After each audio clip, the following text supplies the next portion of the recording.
po nasa sinapupunan ko po siya. May bukol na po siya. Tapos mga bandang mga 5 months siya, nagsimula na siyang palaki ng palaki yung bukol po niya. Hanggang ngayon po, nag 2 years old siya. Tuloy-tuloy po yung paglaki ng bukol niya. Hindi na siya makatayo, tulad nung dati na magtakbo-takbo pa siya. Tapos magpanay-iyak na lang po siya. Panay-higa na lang. Pilit na nagsumikap ang mag-asawa. Pero sa tulad nila na ika nga, isang kahig, isang tuka, talagang hindi madali. Ano lang po kami na baba lang yung bigay sa akin ng hindi ako nakapasok mga isang buwan ng gitna. So yung pinaano ko ba na dito ng ba. Kaya nakamalis ako sa trabaho. Makasakasya lang po sa abot ng mabutan ng wali. Napa ng paraan na hindi yung gamot niya kung Pagising sa umaga po is hindi pa po ako masyadong makagalaw niyan kasi magpanaiyak pa po siya. Saka pa po ako makagawa-gawa sa bahay pag tulog na po siya kasi pagising po yan ma'am, pag mawala ako sa tabi niya, umiiyak po yan. Nang makarating sa inyong lingkod ang viral video ni Baby Stephanie, agad na inilapit ng aming team sa Rizal Medical Center ang kanyang kaso. Dito agad siyang nabigyan ng diagnosis at yan ay cystic hygroma. Nangyayari yon pag nagkakaroon ng problem sa lymphatic system or sa lymphatic vessels natin. Pag nagkakaroon ng problema dun sa lymphatic vessels, nagkakaroon ng bara, nagkukumpul-kumpul, lumalaki sila, so dun naiipon yung tubig. Kaya siya lumalaki. Okay din, pero pag 3 linggo lamang mula nang makipag-ugnayan kami sa Rizal Medical Center, sumalang na sa operasyon si Baby Stephanie. Makalipas ang halos kalahating araw ng paghihintay, sa wakas, nakalabas na ng operating room si Baby Stephanie. Sakay ka brum-brum, sakay aning. O tawagin mo Tito AM. Napakalaki na nga ng pagbabago kung pagkukumparahin noon at ngayon. At si Baby Stephanie, aba, parang naramdaman agad ang laki ng iginaan ng kanyang katawan.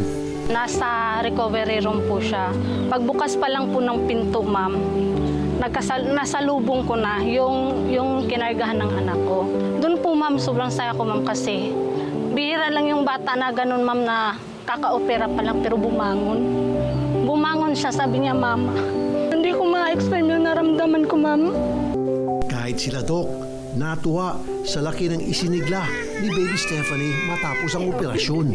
second na session namin ng sclerotherapy, nung na-admit siya, siya na mismo yung umuupo without assistance.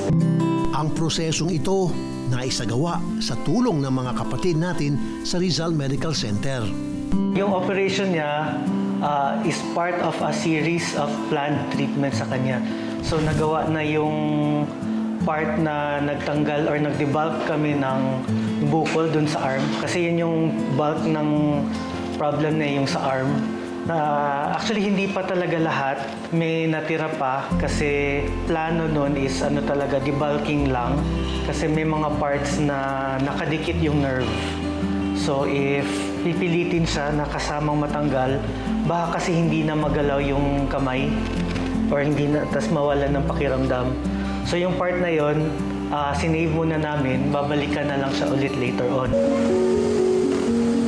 Hello baby! Huwag ka matakot sa akin, kaibigan tayo. Pag ma-admit kami din talagang dalawa na sa ospital kasi kailangan dalawa yung watcher doon. Kaya nahinto siya sa trabaho muna ngayon. Nahinto ngayon? Apo. Sus, walang trabaho. Paano ng mga pangailangan ni baby? May na po siya, minsan po may extrahan po siya doon sa amin. Paano kung walang ma-extrahan? Maghanap po ng paraan, sir. Sige, bigyan ko ng extra. Ako na. Ito po, meron akong 50,000. Ito, bigay ko po sa inyo. Sige po, tanggapin niyo po. Hello, baby. Oh, baby, saan mo to? Ay, huwag si baby, si mami, ha? Thank you po. Sige, wala ka naman po. Baka pwedeng puhunan kung meron kang alam na balit na negosyo. Opo, sir. Tapos mga gamot-gamot kay baby. At kung kailangan pang mga gamutan, therapy, sagot ko po yun, ha? Salamat, sir. Wala ka naman po.